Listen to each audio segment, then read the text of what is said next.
Welcome to a special episode of HBCU Coaches Corner. My name is Rocky, and I got Steve Campbell with me. And the man you all tuned in to see is the legend himself, none other than Coach Johnnie Cole. Coach, how you doing? Man, I'm great, Coach. Boy, anytime this show, man, we taking heights, we moving to new heights, we stepping up, man, and we got a great guest on. It's something that's real dear and close to my heart. Them Tigers, them TSU Tigers, Coach, and just to meet the new man there it's a great experience, and we looking forward to it, and I'm feeling good, Coach. I got my reservations for actually the first game I'm gonna be commentating. And man, they get your car, you get your hotel, you get your flight. Well, I'm feeling like new money. Hey, Coach, I'm excited to see. First time being a head coach, so this is a lot. I think the people are really excited. Got a lot of feedback saying that they're ready to hear the interview. So, man, hey, I'm here, man. I'm here. Got my questions ready, and like I said, we'll see what happens. Made a little news last time, so we'll see. You know what I mean? Yeah, Coach. And speaking of that, I just want to mention everybody. We have tomorrow night on our regularly scheduled night. We're gonna have Coach from Lane College, Veron Brown, and also we're gonna have a guest we've had on here before, Teddy. Teddy Keaton, I got it, Coach. Teddy Keaton, and he's from Clark, Atlanta. So we're going to have those two guys on. Interesting thing is, like Coach mentioned, you're going to have Clark, Atlanta's first game of the season. You're going to be, and that's it. Now we got a chance. This is bigger than football, Coach Campbell, and you say it all the time.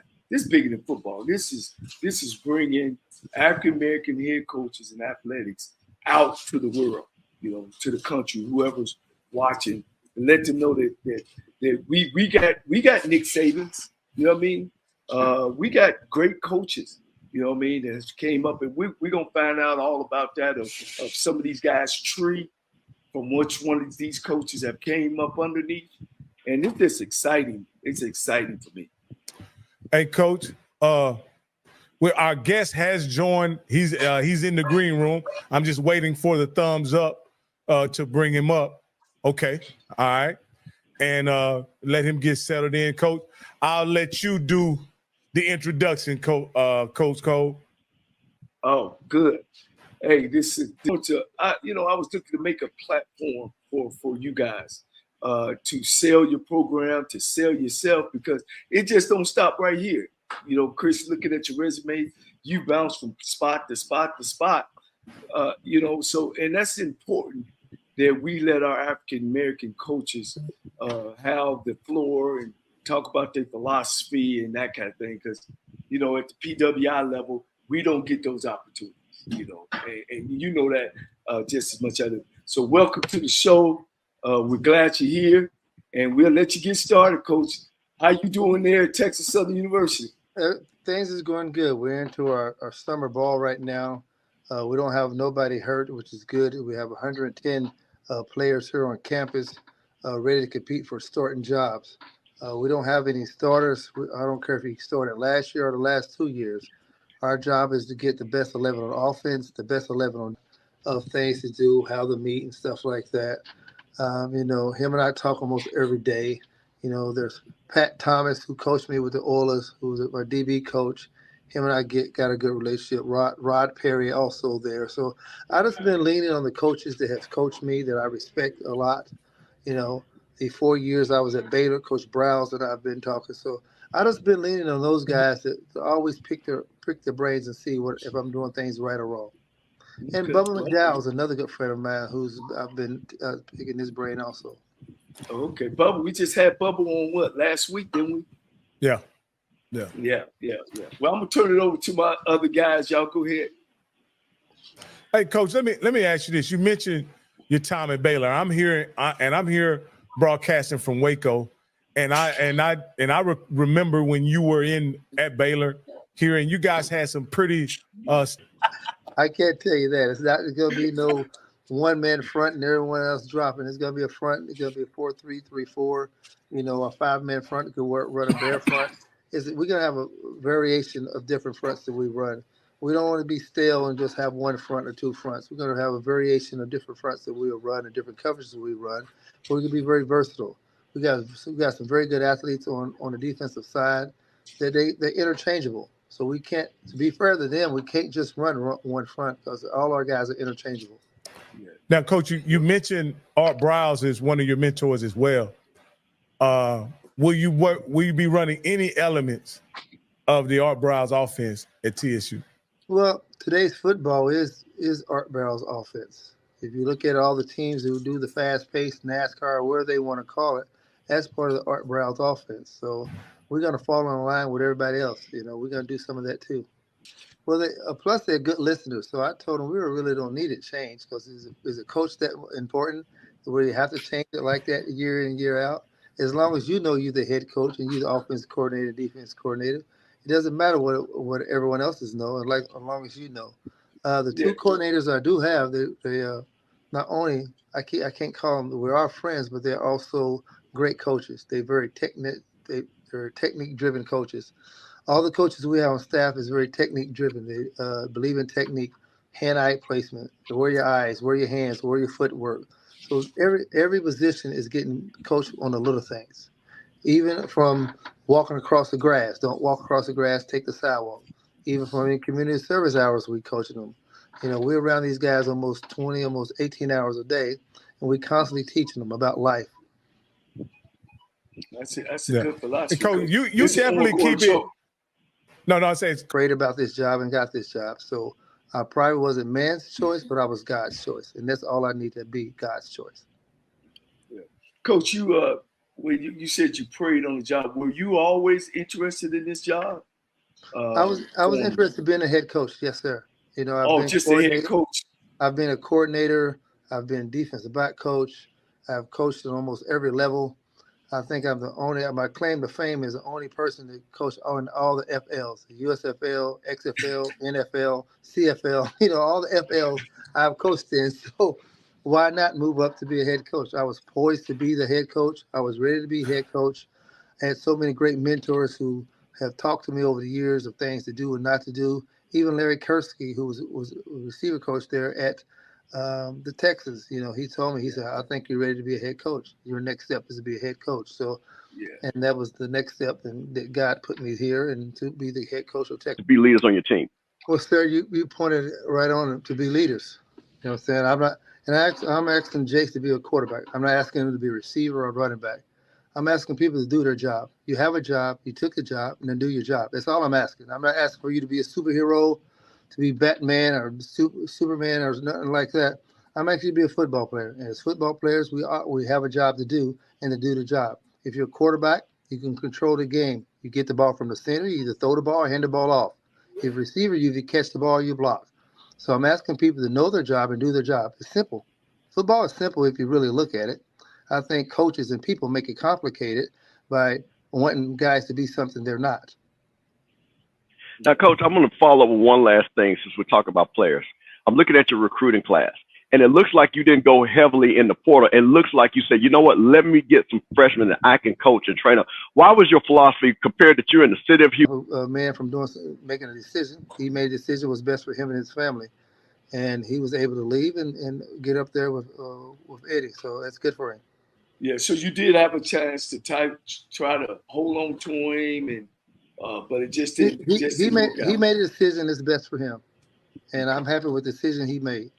You know, we have quarterbacks here who can really play and is going to compete and win. And one of the quarterbacks going to win a starting position, and we still have other quarterbacks here. So one person cannot stop no show, for sure. So Body decided to leave. That's on him. Goodbye. Yeah. All right, let me say this too. Because I should have said this from the beginning. I'd be remiss to say that I've met your wife before. We was on a show together before. She's a beautiful woman. You got great support. You guys make a great team, and I had a pleasure of meeting her. So I want to just send a shout out to her to say hello. Yeah, she keep you walking, keep you up in the morning. So if you can, that's why I believe that I have a chance here. I know I have a chance here because of the guys we're recruiting, the guys we're coming after, the guys who's on this team, you know, and the coaching staff that I do have, the support staff I have, and our trainers, our equipment men and women. So, and the support of the student body and the support of our professors. So I have the support here to push in and want to win. So we're going to win, going to be surprised, and we're going to win a lot of games. And good thing about me, I always save room. I save room on the back. Now, when you hop on, you can't hop on the front and you can't hop on the middle, but you can hop on the back. There's going to be room for you on the back. Whoa, so no bandwagons at all, Coach. So you locking them gates real quick on the bandwagons, right? Well, I got room for you in the back. You can't be hopping on in the middle of the train. And 24-hour community service rule that every guy on the team have to get. And it's not like a fake 24 hours and they go somewhere and write it down. We have people checking on them and making sure they're doing their 24-hour community service. Some of the guys got 80, some of them got 90, some of them is really taking the heave of it and done it. You know. Every guy is going to go to class. You know, you don't have to sit in the front, but you're going to be respectful. You're going to have your pants up. I don't like the sagging jeans or nothing, the tight, saggy jeans. We're having no tight, saggy jeans. Everybody's going to be in class and be a participant in class. You don't have to ask every question, but you do have to ask some questions of your professor. So therefore, now the professor knows that you are engaged into the class. You know, we're allowing guys to be themselves. So we're going to be a team. We have 3 sets of colors: maroon, white, and black. And those are the colors we're going to wear. We're not going to wear the blues and the reds and the high yellows and nothing like that. So when you hurt, when you don't come to the game, you hurt the players. You know what I'm saying? You hurt the players. So why will you come and stand out in the parking lot instead of coming into the game? Come into the game, cheer these guys on. You know, they need your support. They need your support morally, mentally, and physically, and also spiritually. So they need your support. So therefore now they can get up. So as the Oilers, we had a better road record, all because there was people in the stands. You know, these guys play for people in the stands. Right. Well, you know, I know living there in Houston, Texas, man, they love a winner, Coach. And look, we ain't gonna get to see what you do until the Labor Day Classic. So man, let's see what else we can think out. Coach. You already know what I'm gonna. You guys already know what I'm gonna do. We're gonna line up 11 on offense, 11 on defense, and 11 on special teams and go play the game. Well, I know. Well, I got a good defense coordinator, Billy Park. He's a very good defense coordinator. He's very thorough, very conscious. He knows the game. You know, yes, I do go over sometimes. Billy accept that and understand that I'm DB by nature, so he understands that I am going to come over there. And he's very conscious and very knowledgeable of the football game and understand and respect me enough to go ahead, Dish, do what you have to do. You know, I'm telling them right. Now, Coach Dishman, will you be calling the defense, or will your defense coordinators and offense coordinators be calling the play? No, I have coordinators. I'm let them do their job. That's why I hired them. Like I told them, I wouldn't hire you guys if I'm gonna be doing the calling. Then I just hire myself. So those guys are very capable of doing game planning and making the right calls and doing the right stuff. Because your offensive coordinator, he actually coached on the professional level as well. Now, so running backs, what we got, Coach? Running back 8. 8. Okay. Hey. And that O-line, Coach. Where it start from? O-line's a 9. Wow, Coach. I know you had a big senior group last year. A couple of them were senior. Okay, we'll take that. Are we gonna play with a tight end or not? No, we made some. We made. Okay. I'm taking it back to 30 personnel. I'm taking it back to 32 personnel, 14, 13 personnel. We're gonna have multiple personnels.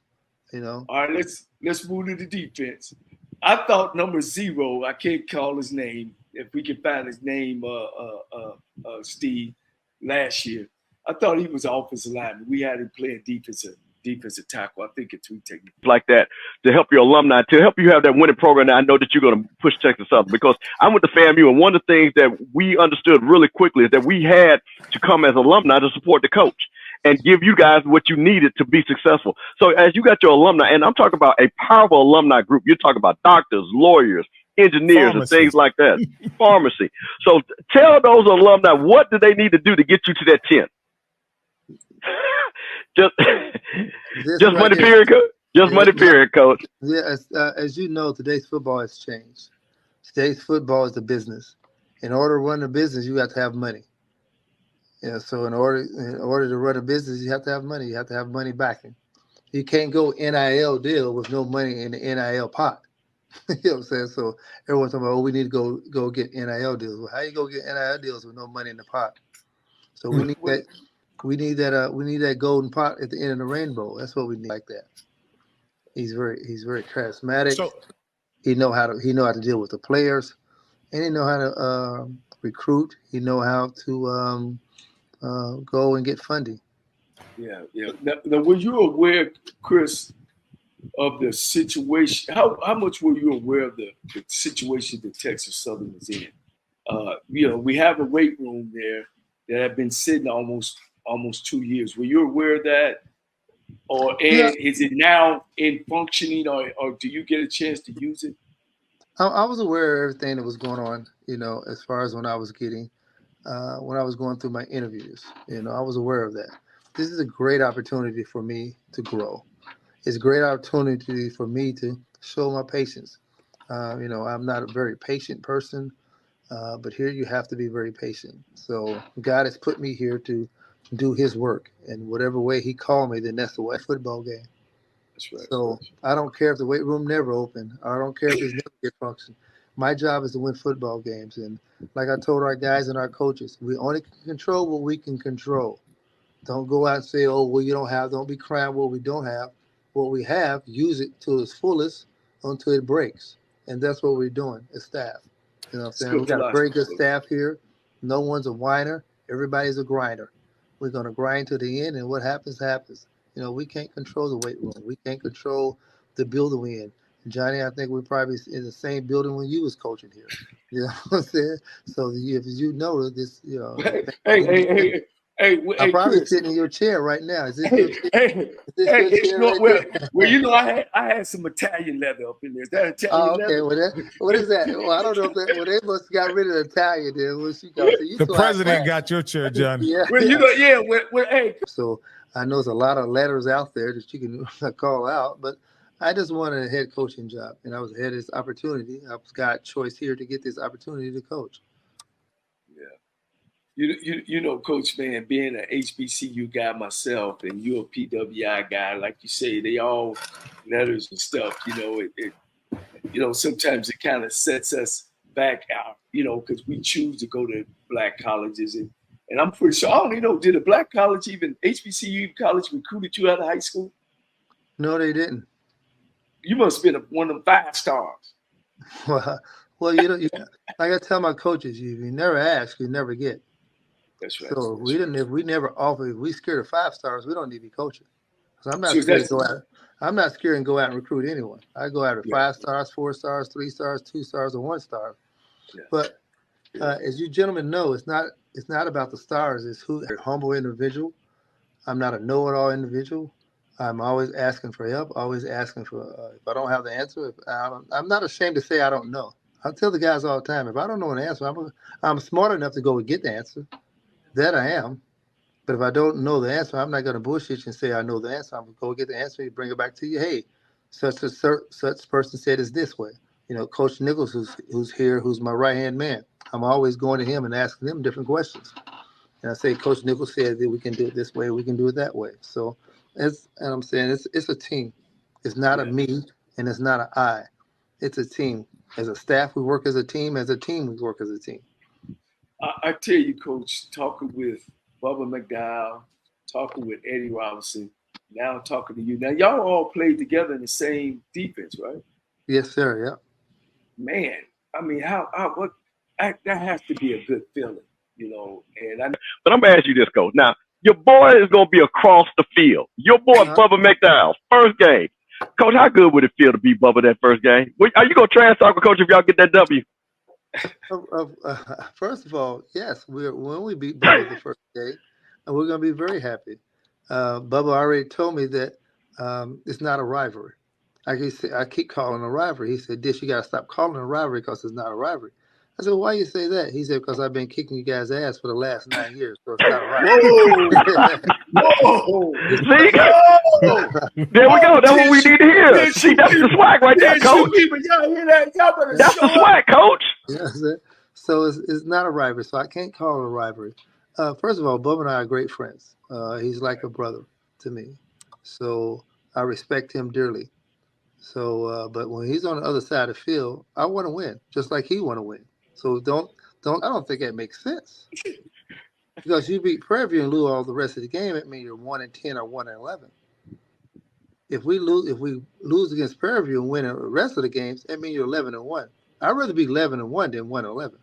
Right, coach. Don't believe that. Don't believe that. Yeah, they blowing smoke, coach. As an alum, as HBCU alum, you on the right side of the equation. Get them W's, coach. Get them W's. So my mom and dad, my high school teachers at DeSales and my elementary school teachers at Christ the King taught me how to count math. So you want more numbers on your left than you want on your right. You know. So. Well, let me say this, Coach. With that being your outlook in your first year at the helm at Texas Southern University, how many wins can the Texas Southern faithful? Physical. We're gonna do this. We're gonna do this. We're gonna hold them to this point. And then I realized I was like, hold on, that's my philosophy. But I got to be able to instill my philosophy into 30-something other players. Why not listen to those 30 players and get their philosophy and instill it into me? That's interesting, Coach. So you don't have any personal expectations of what your first year as a head coach will be like? My expectation is those guys is getting those guys motivated, getting to win game 1, going off to win game 2 and winning game 3, then go to 4, 5, 6, 7, 8, 9, 10, and 11. So wherever those at the end of the day, what those numbers are, then that's my expectations. No, I don't put expectations on myself. You know, like that I can't control those. I only put expectations on me that I can control. Now, what I could put expectations on, knowing that today I'm gonna go. Now that Prairie View has become a contender, you know, even though we fell off at Texas Southern, now it's the first game of the year. You don't even get a warm-up game. It's like out to shoot with a counted game. Right. I don't know if you had time to look at it, think about it, but how do you feel about that? Well, I've been looking at it for the last 3 months. When I got hired in January, I looked at it and understand what that game means. When you win it, you're up 2. When you lose it, you're down 2. That's part of football. So I understand what that game holds. But that game do not hold our season, first and foremost. Our season won't be determined on that game. Now our season will be if we win that game. When we win that game, you know, our season will look up and everyone will be happy and everything like that. But we still have to play the next week. Right. We have to play the Rice. Then we have to go and play Lamar. So we got other games on our schedule. It's going to be our strength coaches have been with these guys for over 6 months, grinding them, getting them ready for the coaches. For now that we can put the X and O's into them. You know, their bodies look good. Some of the guys has chiseled down in weight. Some of the guys has chiseled up in weight. So it's time to put the pedal to the metal with these guys and get them going, first and foremost. No matter if we play Prairie View in the first game or the 5th game or the last game, we have to play them. You know, saying it's a great rivalry. We want to play them. And no matter if we play them in the streets or we play them at Prairie View or we play them at NRG or we play them there at Shell Energy Stadium, we have to play them. You know what I'm saying? We're not running from them. We want to play them. I'm sure they're not running from us. So whatever game it is, we're going to play. And we're going to be in the games. We're going to be football, high IQ guys. That's what we have on our team. BS3 Network, changing the way you watch TV.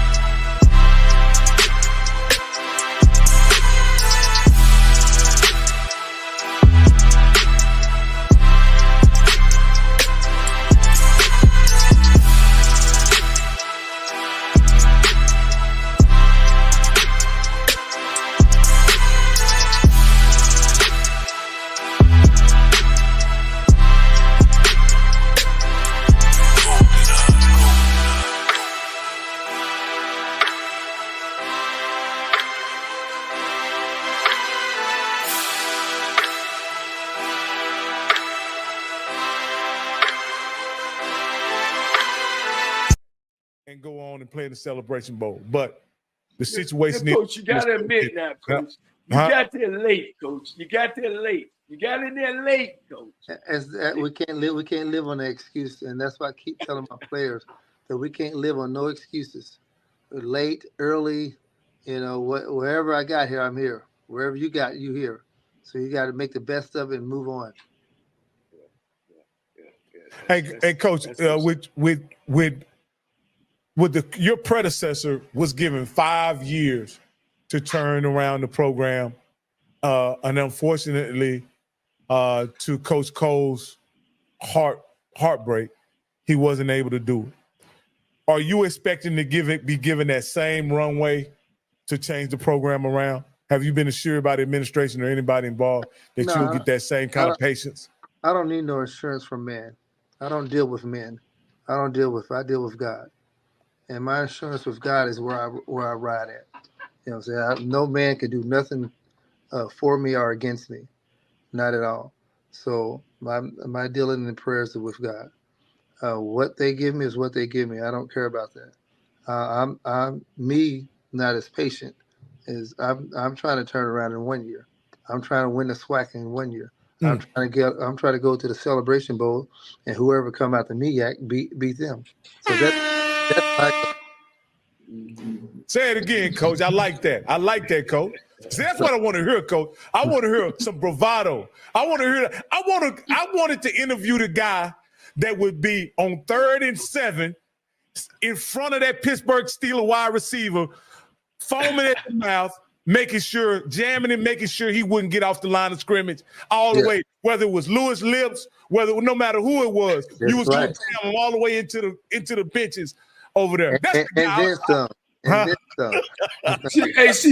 Chris, they letting you know. Now we do our homework, Chris. We ain't just no pop-up podcast. We dig deep, man. We know all about you, Coach. I know you come up and throw that shoulder, man, and knock folks out. You know what I'm saying?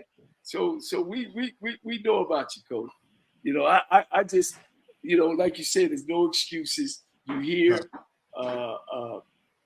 you got a big season, and a lot of that prediction was on. Of course, you just got here. I have to admit, you lost Andrew Body, who we thought or think is one of the top quarterbacks in the league. And we're not down in Jason Wilson because he's been picked as number 2 preseason, and he went on to do some good things. And just all the past years. I mean, the last 5 years we won. How many games we won, Coach Campbell? 12? 11. 13? 11 games. Well, and then a couple of those was NAIA, you know what I'm saying? Mm-hmm. And so those pickings went on a lot of things. It wasn't just out of the sky. Let's just throw Texas Southern in last place. We didn't do that. That's okay. I'm okay with that. You know what I'm saying? I'm getting picked first or getting picked last doesn't really bother me. You know what I'm saying? I'd rather be picked last than being picked first. Now with the hunger you get, you can eat up all the teams in front of you. Yeah, absolutely, Coach. And hey, Coach, I appreciate you being a good sport with it. So, some of these fan bases in the SWAC, they get real sensitive in preseason pick. And this is what I always say about preseason pick. For y'all guys, for you people out there that got mad at me and Coach about where your team picked. The great thing about this, Coach, and Coach Dishman, you kind of alluded to it. All those preseason picks and predictions don't even matter because guess what? It's going to be decided on the field. On the field. You're absolutely right, sir. Coach Dishman, I got a son. All right, I'm looking for HBCU to go to. Why should I let my son, or what you tell me, why should I let my kid come play for CRIS DISHMAN? What would you say? Well, there's a lot of things I can say. We're running a faith-based team. We got coaches of integrity. We got coaches who's very loyal to you, who will be very loyal to you. And we got great coaches who are going to teach you the little things about football. How to watch film, how to step, how your eyes going to be placed, what are you supposed to be looking for if it's offensive or defensively. So we have technique-driven coaches. And the better technique-driven you are, the better chance you got to go play on Sundays and Mondays. Because everybody want to go and play on Sundays and Mondays, but have you prepared to play on Sundays and Mondays? Okay. All right, let's send our kids to Texas Southern University now. We don't want to have to pass up and go nowhere else. You know, I got this Florida A&M guy, Chris, and I got this PWI guy on my other side of it. You know. But, Coach did say we're not worried about giving them money. We're gonna give them Jesus. That's what we're gonna give them. Hey, it is what it is. You know. Well, so we still ain't got what offense we gonna run and what defense we gonna run, but we gonna attack folks, huh, Coach? But Coach, you got a lot of he can't duck bubble. Coach, I gotta say, you know, I talk to a lot of TSU people, Coach. We hot, Coach, because you keeping it tough. But Coach, you gotta buy that ticket to come see it, huh? Well, yes, you gotta buy a ticket if you want to see it. You can't. It's in Prairie View though. When you can't sit out in the stands and talk about, man, we need to do this, we need to do that, and not buy a ticket. You gotta get a ticket to get in. But Coach, you can keep it close to your vest all you want to. Bubba said last week you got to come see him. That's it. You got to come see him. Hey, Chris, we had some fans. They were hot. They were talking about, y'all don't even know who the quarterback is. When we come asking Bubba like, well, I don't know who the quarterback is. So boy, look, y'all been talking. Y'all got the Ryan boys, you know, but when they used to coach the Texans, you know, that y'all got that philosophy. We're gonna keep it underneath, and you gotta come see it. Come to the games. That's why I tell you, because week 1 may look totally different than week 2. So therefore you gotta come to every single game to figure out who's starting. Okay. Now, Coach, are you at the office when you come up the hill, come up the steps and turn to the right, the office all the way back? I'm sitting in your chair. I just don't have Italian leather like you. They gave me this chair. I don't have Italian leather like you, so I'm good with where I'm sitting. That's the Johnnie Cole Memorial office you sitting in right now.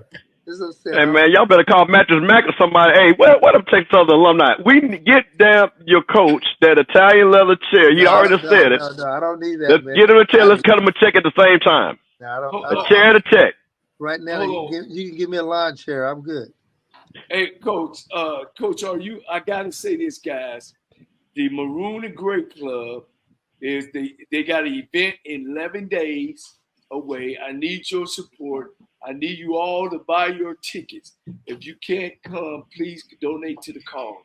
You don't want to miss this epic fundraiser. Are you aware of this, Coach, by the Maroon and Gray Club? Yeah, but 11 days away, man. I'm deep. I'm deep in Prairie View week. Yeah, you don't want to miss it. It's an epic fundraiser event supporting great causes for nutrition for our student athletes.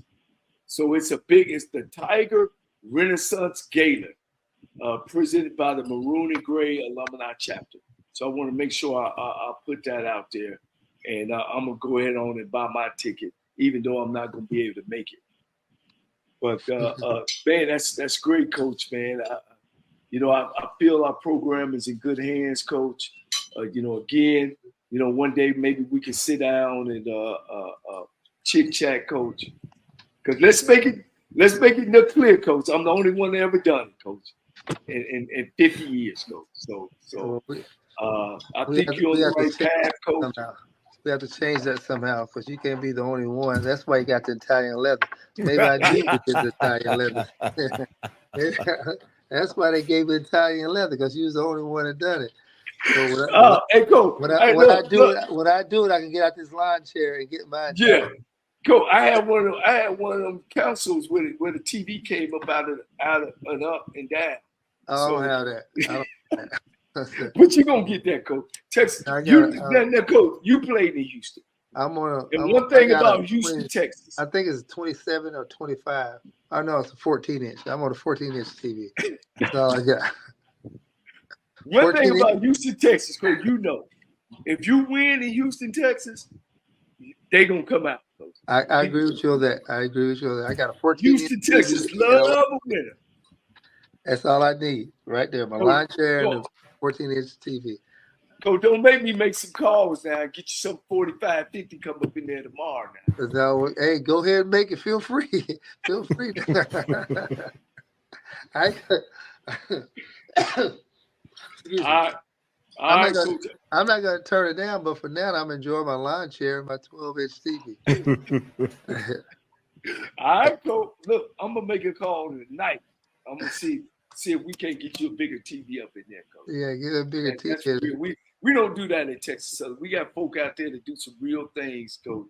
But man, look, I look forward to the season this year, Coach. And I appreciate you taking your time out today. Like, what is your schedule? Are y'all still doing two-a-day, one-a-day, two-a-day, or is it smooth? You know, today's football has totally changed. These young men, you throw a 2-day practice on right now, you ain't gonna have no team. You know what I'm saying? Everybody gonna quit, so you can't even throw no 2-a-days on right now. We practicing one practice in the morning, trying to beat the heat. You know, at this heat, get up on you fast. You know, so we're aware of the elements that we have to face, and we go out and practice, get our hours in, and come on off the field. Yeah. Wow. Yeah. Anything, guys? Man, Chris, man, you gave us an hour and 11. So, hour and 11. Okay. Yeah. But now you really got to make that call then and get my entire 11. Yes, Coach. Yes, Coach. and you okay, Coach? I got you, Coach. Seriously, I got you. Anything, guys? I appreciate you, gentlemen, for sure, and I will see you mid-season, and then see you again after season. We see where we at on things, okay? And then you got some more information about who's starting. Yeah, Coach, get a dolly, Coach, so we can jump on the back. Okay. I'm telling you, all the back is the only room left because the front, the middle is going to be filled up. I got you, Coach. We good. All right, gentlemen. Have a great one. Thank you, man. Thanks, Coach. Thank you, Coach. Good luck the whole season. Coach. Appreciate you. We'll probably bring you back on. All right, Coach. Guys. Hey, Coach. Hey, this was your interview. This is the interview you wanted, Coach. You wanted this interview. You got it. You wanted your alma mater showcased and put on a pedestal. You are a legend at TSU. You played quarterback for him. You coached for him, and so you wanted your alma mater given the same platform as everybody else. So are you happy with it, Coach? I'm pleased, Coach. I am. I'm very pleased. You know, at least he's got a strategy. At least he's got a way that he wants to do things. I think it's important. I think it's important not only just to build a player on the field, but as well as build a player off the field. I think that's very important at Texas Southern. He has a good coaching staff, some guys who have actually coached on a higher level in college. So it's going to be interesting. You know, I would put a lot of success and stuff expectations on this year, on expectations on this year. But guys, now I do say this: Vanderbilt, Duke, Yale, they get coaches every 4 years if you don't win. Those are academic schools. So let's not get it sidetracked. Even at Texas Southern University, Coach, you got to win football. So what I'll ask you as an alumni coach, take your coaching hat off, take your football expert off. I want, as an alumni, from what you see, is football important to the people at TSU? You know, Coach, man, that's a great quote. And I'm gonna try my best to give you the answer. We've always had great players, Coach. We've always had great players. For some reason, we always choose the wrong coach. You know, and to understand where we are. You know, you got to be able to go into Texas Southern University and take the program where it's at and move it to the next level. When Coach Campbell, when you don't know, you don't know, you don't know. And when guys have taken over this program, they come in a situation where they think everything is in place, and it's not in place. The university suffers and have suffered because we got people just coming through. Texas Southern is almost like, I don't know, see up in the north, we got what you call drive-throughs, drive-through stores.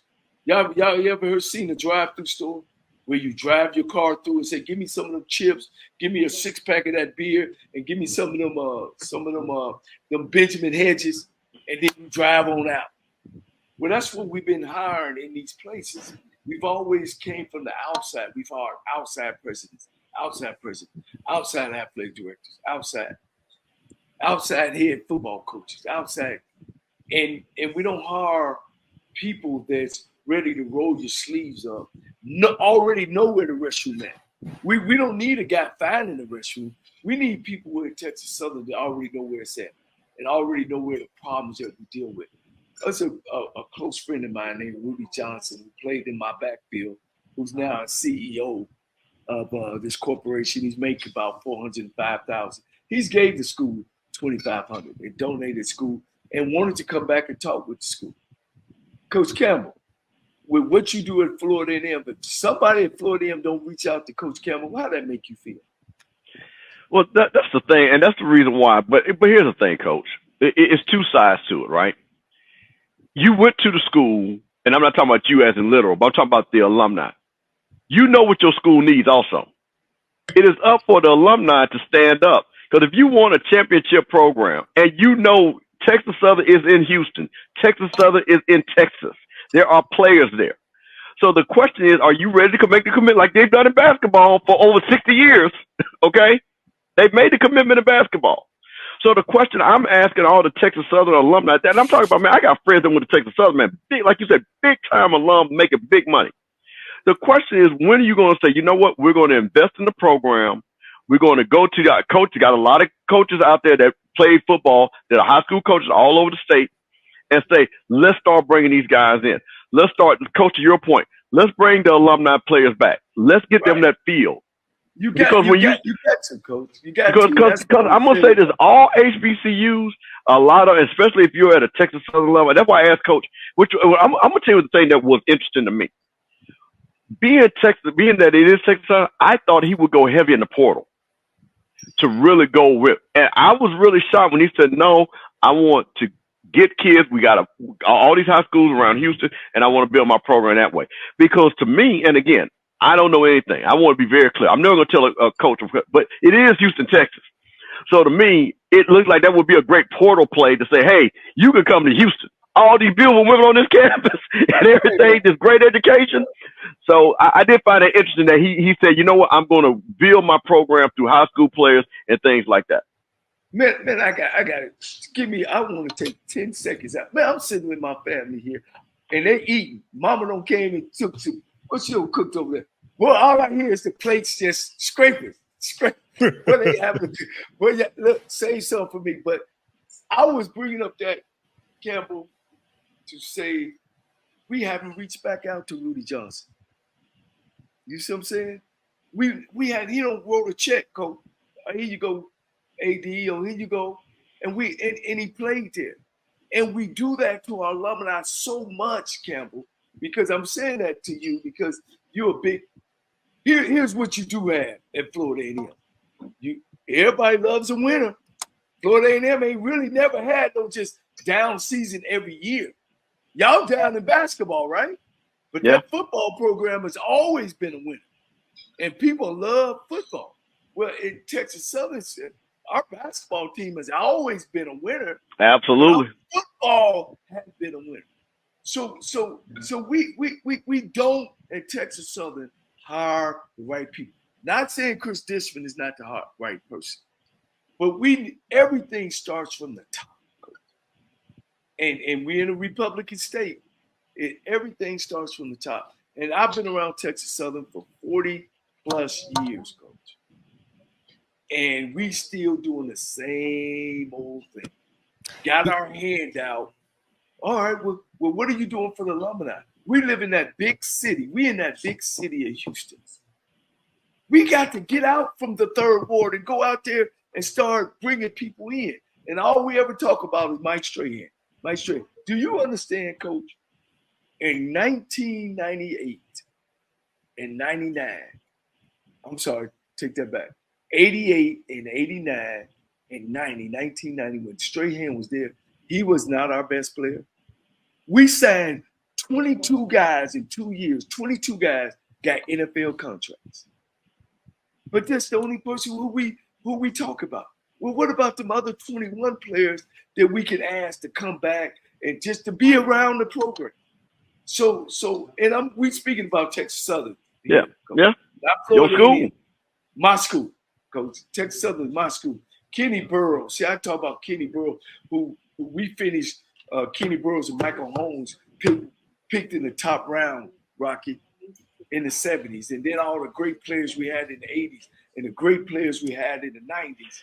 Now, Kenny Burrows, now, Coach, now, correct me if I'm wrong, Kenny Burrows was the wide receiver, correct? Yes. Great wide receiver, right? Double zero. So, Coach, you got to see, hold on, you can't listen. We teach people here now, Coach. Now, you just can't just say Kenny Burrows. You got to let the young folks know who that was. That was 00 for the Oilers. A great wide receiver. Yeah. Willie Ellison. Willie Ellison rushed for 273 yards in one game. He held the NFL record for years. You know, we've had great players, man. Alberta White, Coach, broke the NCAA sack record. He had 11 sacks in one game. You know what I'm saying? Johnnie Cole, I threw 6 touchdowns against Mississippi Valley and Jerry Ricedale in one game, Coach. Not 1 year, 2 years. So it's just we in Texas Southern don't hire the right people. There's no way, Rocky and Mr. Campbell, that at Texas Southern University, being in the 4th largest city in America, that each school, business school, educational school, pharmacy school, that when those graduates come out, they should automatically have a job. So even on the academic side, we're not doing what we're supposed to do of getting out in the city, meeting the board chairman, meeting the Chamber of Commerce, meeting these CEOs, and making sure that our graduates from this university walk out of there and have jobs. We're not doing it. Let me ask you this, and I'll ask Coach Campbell this because I don't want to put Coach Cole on the spot. How was surprised as an HBCU alumnus will you hear him to say he didn't hold coaching at a HBCU at some high esteem? He just wanted a head coaching job. Well, listen, okay. I think what I try not to do is I don't know Coach Dishman. I think Coach Dishman's personality is one that he said, you know what? I'm here. I've worked my way up. I've coached it and whatever opportunity came, I would be thankful for the opportunity. That's why he said I left it in the Lord's hands. So I look at more, and I understand that. Because a lot of people, like, I'll give you an example. Dion wasn't looking to coach at no HBCU. He wasn't. Oh, okay. He wasn't knocking on the doors for that. So I'm just being honest. But you can go back to Dion's speech. He let people know at that speech, at that press conference, in that gym, the gravity of the position that he was taking. But see, I think, here's the thing. I actually watched Coach Dishman's press conference, and I think he did talk about the pride of coaching Texas Southern. I think he spoke to that. I think here with this question that we were asking him, I think it was framed a little bit different. Because let me tell you what I like about what I heard from him. The one thing that he said, he didn't put his team down. He said, "We got 8s, Coach." He said, "We got 8s. We got an 8 here. We got an 8 there." So he's already instilling confidence in his team. So that's the thing. So I mean, for me, I like a guy because everybody rah and all this, because sometimes that works, sometimes that doesn't. You know what I mean? So I'm never going to say every coach has to be a certain way, because some coaches don't do anything. Phil Jackson wasn't no rah guy. He won 10 championships. Well, the reason why I say that, and again, I'm talking to you, Mr. Campbell, because I don't want to put Coach Cole on the spot, is that don't. HBCUs are special places. And you have to, in my opinion, you have to recognize that when you take the positions, when you get at the helm, and when you do the work of HBCUs, they are different. They are special. They do require a person with a certain temperament to be successful. You can't, how can I say it? Can I piggyback off? Rocky, Yeah, go ahead, Coach. Go ahead. You thinking. And Rocky, you dead on. It's you taking a job because you want to be there, not because I need a job. And that's where we mess up at Texas Southern. Stop hiring people that just looking for a job. We need to hire people that want to be there. I got some skin in the game. I'm invested in African American students. I not that I just there's a job over there. Let me go for that and get it.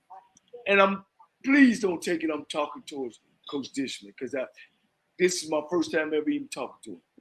But that's the kind of people that we need at these schools that want to be there. You know what I mean? That want to make things happen at these places. And if you don't hire those type of people, they just running through, Coach. Look. Coach is the 18th coach.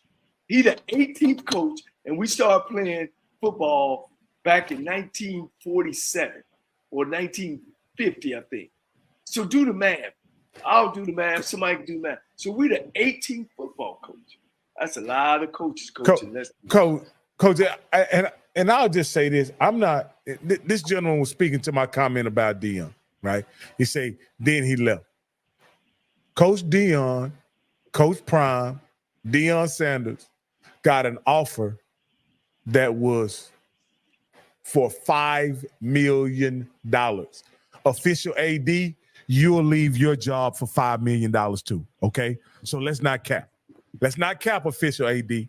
If somebody offer you $5 million wherever you AD at, you leaving too for $5 million. So let's not blame Deion for leaving, man. He got the opportunity of a lifetime. And Coach Cole said this. Coach Cole said this over the phone with me. He never said this on the air, but he said this. He says, Rob, with all the Deion said or whatever, I'm disappointed he's leaving.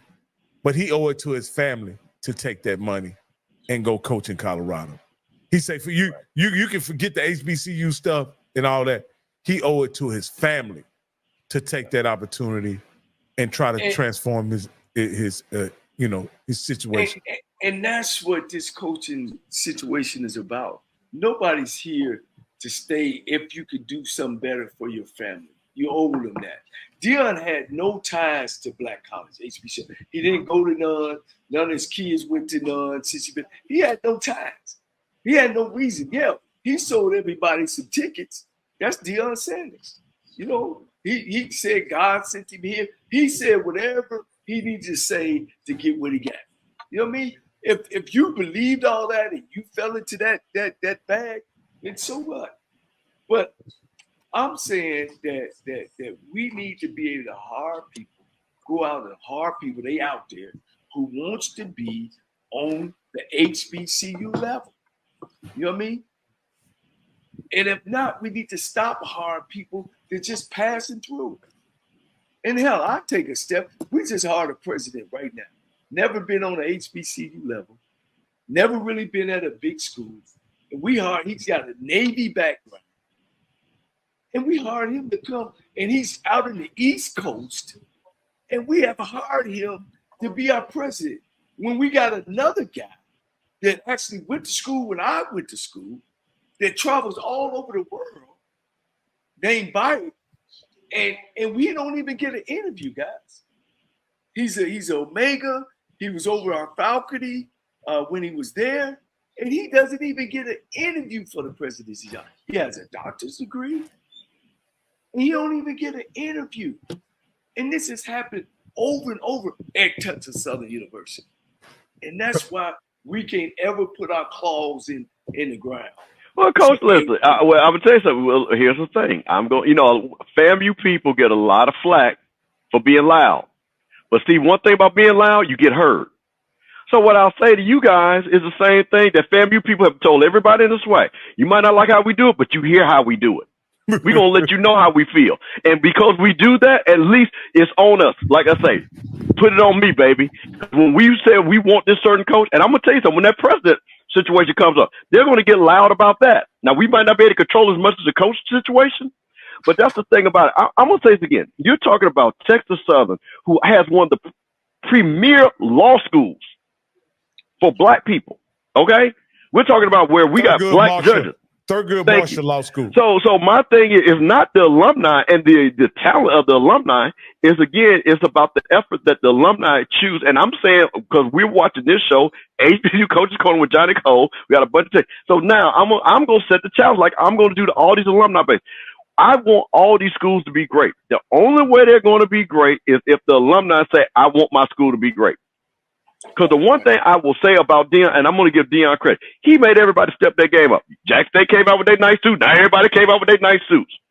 Jack State started getting the training table. Everybody started doing that. So it's all. He won. Well, Coach, but let me tell you something. Let me tell you something about winning. Everybody doesn't have a quick fix like this, but you have to lay the groundwork like you're talking about to win. Lay the groundwork is support. The way you win is support. Okay? So my thing is, if you support the program, doing like you said, hey, we got the maroon and gray. Give that money up. Help out. What did Coach Oliver say? Hey, Mr. Campbell, you can send that money right here. Because in the end, that's what you got to do, Coach. Well, I want to respond to this comment. Real quick, about Chris Dishman. And he said, he got the chance. He got a chance. He the only one got a chance. He got a chance. Nobody else. Well, it don't matter what we say. He got the chance. Well, I think, we brought him on this show to support him. But I think what people, and again, I'm not saying that we're doing, but I'm going to take the side, for the lack of a better term, on the defense side of the coach. And I think sometimes what we want somebody to be does not have to be like that to be successful. And that's my thing, is that I heard, because let me tell you something, I think this coach, and again, I'm a Christian, like I say, I think people have to understand, those Oilers had Warren Moon. That was one of Black America's team. Everybody black loved the Oilers, okay? So Dishman, all those guys, anybody that watched football in that era knew that Houston Oilers team, okay, because of Warren Moon. So we knew Dishman. We knew Bub McDowell. We knew all those guys. The running back from Michigan State and stuff like that. We knew those guys, those wide receivers.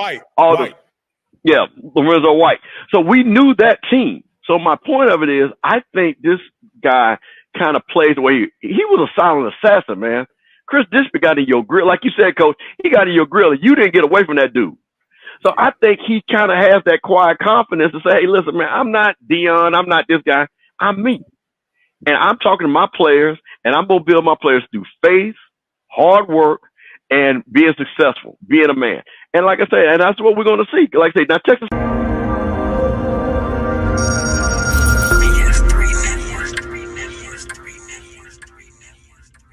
BS3 Network, changing the way you watch TV.